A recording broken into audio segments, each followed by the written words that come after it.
I first met in person with Mary E. in the summer of 2007. I had arranged with her husband of 15 years, Terence, to see her for an interview. Mary had initially agreed, since I was not a newsman, but rather an amateur writer gathering information for a few early college assignments, and if all went according to plan, some pieces of fiction. We scheduled the interview for a particular weekend when I was in Chicago on unrelated business, but at the last moment, Mary changed her mind and locked herself in the couple's bedroom, refusing to meet with me. For half an hour I sat with Terence as we camped outside of the bathroom door. I was listening and taking notes while he attempted fruitlessly to calm his wife. The things Mary said made little sense, but fit with the pattern that I was expecting. I could not see her. I could tell from her voice that she was crying, and more often than not, her objections to speaking with me centered around an incoherent diatribe on her dreams, her nightmares. Terence apologized profusely when we ceased the exercise. I did my best to try and take it in stride, recall that I wasn't a reporter in search of a story, but merely a curious young man in search of information. Besides, I thought at the time, I could perhaps find another similar case if I put my mind and resources to it. Mary E. was the sysop for a small Chicago-based bulletin board system in 1992, when she first encountered Smile.jpg, and her life changed forever. She and Terence had been married for only 5 months. Mary was one of the 400 people estimated who have seen the image when it was posted as a hyperlink on the BBS, though she is the only one who has spoken openly about the experience. The rest have remained anonymous, or are perhaps dead. In 2005, when I was only in 10th grade, Smile.jpg was first brought to my attention by my burgeoning interest in web-based phenomenon. Mary was the most often cited victim of what is now referred to as Smile Dog. The being Smile.jpg is reputed to display. What caught my interest, other than the obvious macabre elements of the cyber legend, and my proclivity towards such things, was the sheer lack of information, usually to the point that people don't even believe it exists, other than as a rumour or a hoax. It is unique because though the entire phenomenon centers on a picture file, that file is nowhere to be found on the internet. Certainly many photo-manipulated simulacra litter the web, showing up with the most frequency on sites such as the image board 4chan, particularly the X-focused paranormal subboard. It is suspected that these are fakes, because they do not have the effect that the true Smile.jpg is rumoured to have, namely, sudden onset temporal lobe epilepsy and acute anxiety. The purported reaction in the viewer is one of the reasons the phantom-like Smile.jpg is regarded with such disdain, since it is patently absurd, though depending on whom you ask, the reluctance to acknowledge Smile.jpg's existence might be just as much out of fear as it is out of disbelief.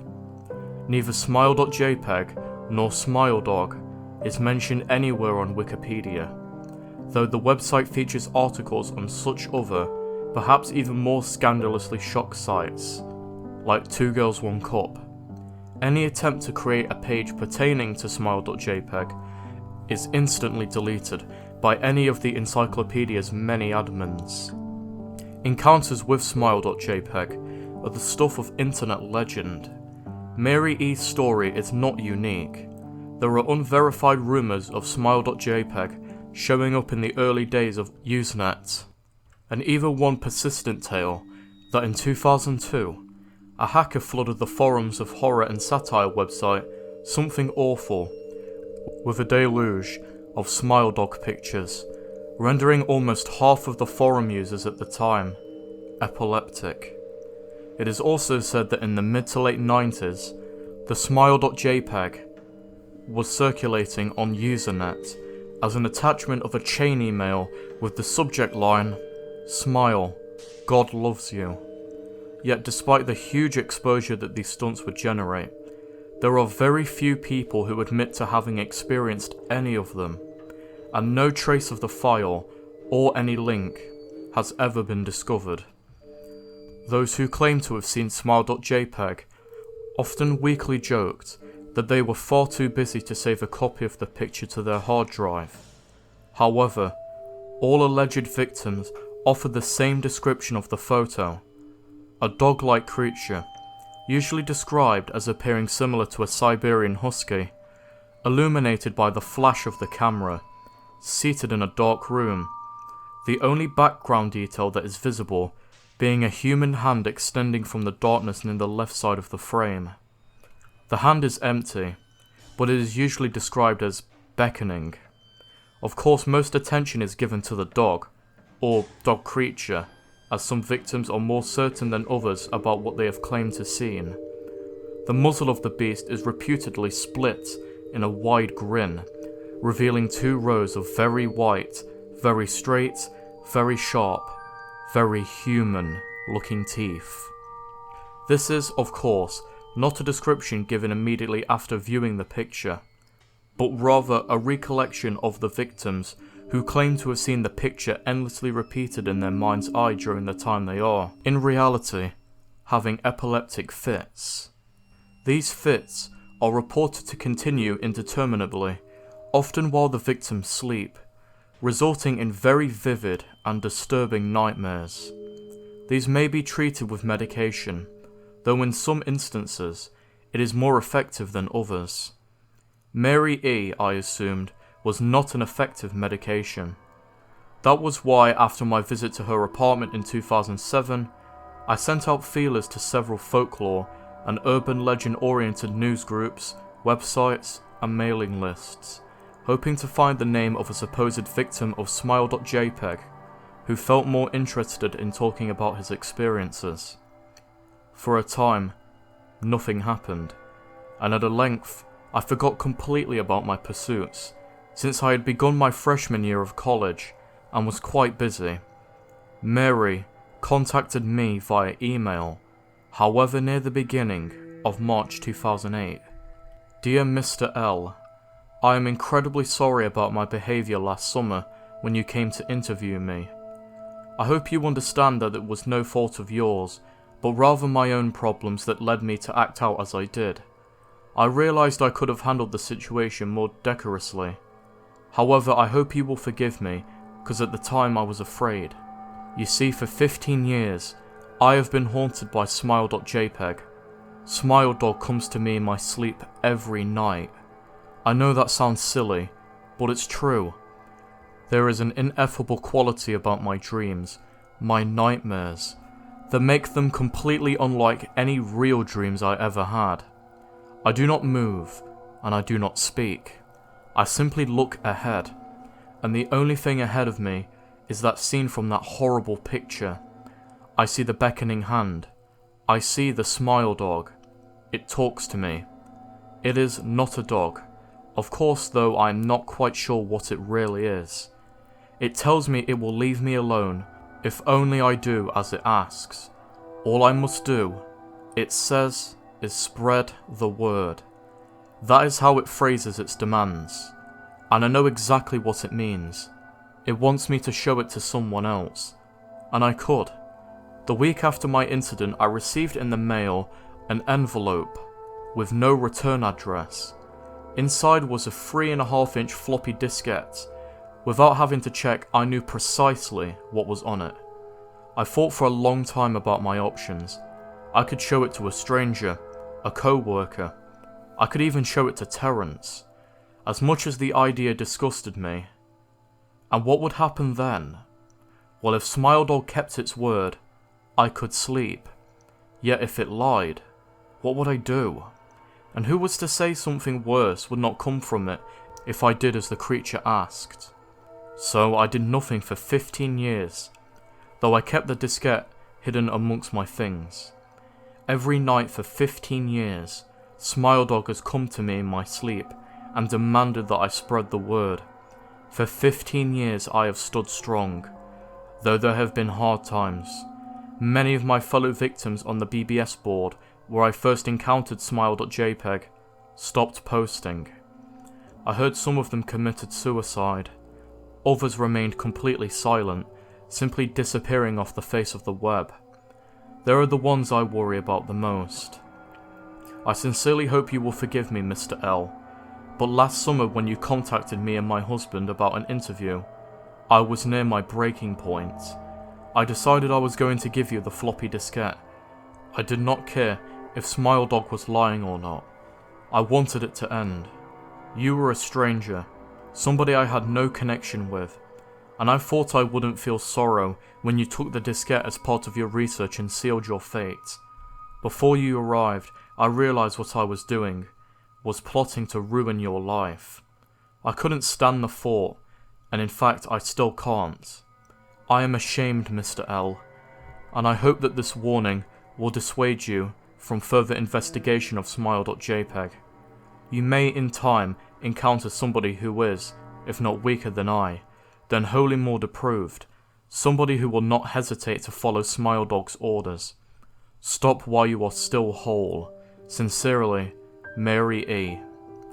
Terrence contacted me later that month with the news that his wife had killed herself.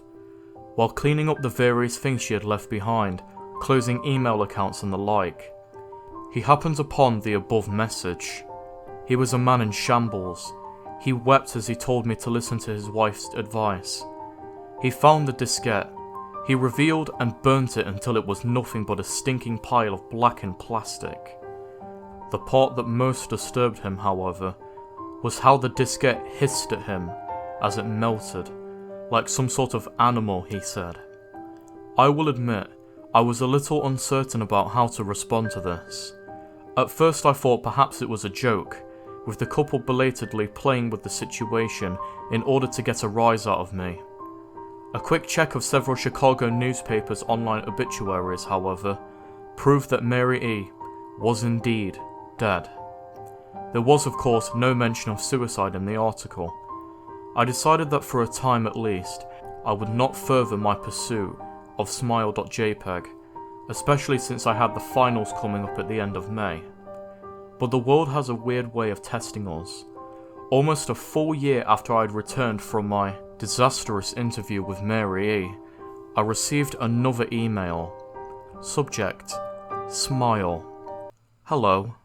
I found your email address through a mailing list. Your profile said you are interested in SmileDog. I have saw it. It's not as bad as everyone says it is.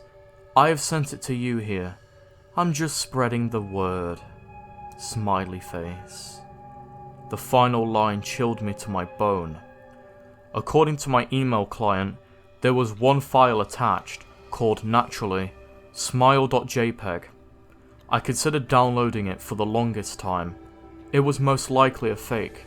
I imagined, and even if it wasn't, I was never wholly convinced of Smile.jpg's peculiar powers. Mary E's account had shaken me, yes, but she was probably mentally unbalanced anyway. After all, how could a simple image do what Smile.jpg was said to accomplish? What sort of animal was it that could break one's mind with only the power of the eye? And if such things were patently absurd, then why did the legend exist at all? If I downloaded the image, if I looked at it, and if Mary turned out to be correct, if SmileDog came to me in my dreams demanding I spread the word, what would I do? Would I live my life as Mary had, fighting against the urge to give in until I died? Or would I simply spread the word, eager to be put to rest? And if I chose the latter route, how could I do it? Whom would I burden in turn? If I went through my earlier intention to write a short article about Smile.jpg, I decided I could attach it as evidence, and anybody who read the article, anyone who took interest, would be affected. And even assuming the Smile.jpg attached to the email was genuine, would I be capricious enough to save myself in that manner? Could I spread the word? Yes. Yes, I could. And that, my dorks, was SmileDog. one of the most famous creepypastas ever written. And I don't know who wrote it, sadly.